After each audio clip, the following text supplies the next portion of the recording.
Et je voudrais rappeler à ceux qui critiquent tant la France, de l'intérieur comme parfois de l'extérieur, que la France est un des rares pays au monde à n'avoir jamais cédé à la tentation totalitaire. La France n'a jamais exterminé un peuple. La France n'a pas inventé la solution finale. Et ce qui est extraordinaire, et nous publions pour la première fois ce document qui est déposé aux archives militaires du fort de Vincennes, Turreau, au nom de la République française, explique comment il va réaliser, planifier, accomplir ce plan d'extermination totale. Il dit bien, il n'existera plus d'habitants sur ce territoire maudit. Donc, la France n'a pas commis de crime contre l'humanité. La France n'a pas commis de génocide. Toutes les paroisses de Vendée payèrent leur tribut de ruines et de martyrs. Une les symbolise toutes. Les Lucs sur Boulogne, qui vit passer l'horreur le 28 février 1794 et qui en garde le souvenir. Ce jour-là, la colonne du général Cordelier arrive au bord de la Boulogne. Sur l'autre rive, le curé de la paroisse, l'abbé Voineau, 70 ans, tente de s'interposer. Il sera très symboliquement le premier sacrifié, mais il n'empêchera pas le massacre de son troupeau.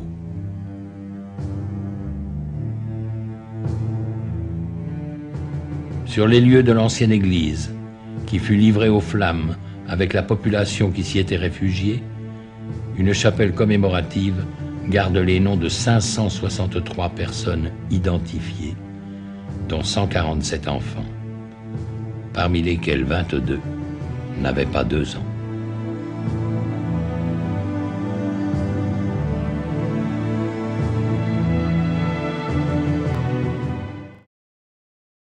Français, qu'ils auront, et je le dis dans cette région, à choisir entre ceux qui assument toute l'histoire de France et les adeptes de la repentance qui veulent ressusciter les haines du passé en exigeant des fils qu'ils expient les fautes supposées de leur père.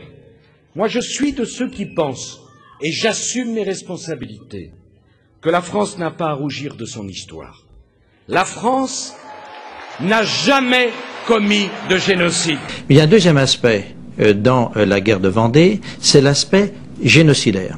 C'est-à-dire que, pour la première fois, et semble-t-il la seule fois dans l'histoire de l'humanité, un peuple souverain conceptualise, décide, planifie l'anéantissement d'une partie de son sol et l'extermination de toute la population résidant sur ce sol, bleu et blanc confondus, et de préférence les femmes, parce que sillon reproducteur, c'est-à-dire matrice, et les enfants, car en passe de devenir futurs brigands. En clair, ils sont capables de se souvenir. Donc il faut exterminer tout le monde. Et il y a eu pour cela 2 grandes lois.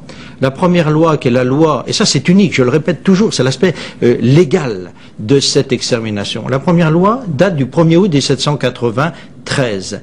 C'est une loi d'une précision surprenante, puisqu'elle prévoit l'anéantissement de ce territoire, c'est-à-dire il s'agit de faire de la Vendée une terre brûlée pour empêcher les gens de vivre. La France n'a pas inventé la solution finale. La France a inventé les droits de l'homme.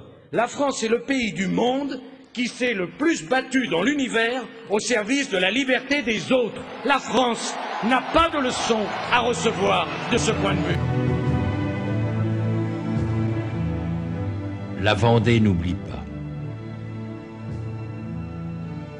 Elle n'oublie pas ces morts innombrables qui partout, jusqu'au plus profond des bois, ont porté témoignage en sanctifiant sa terre.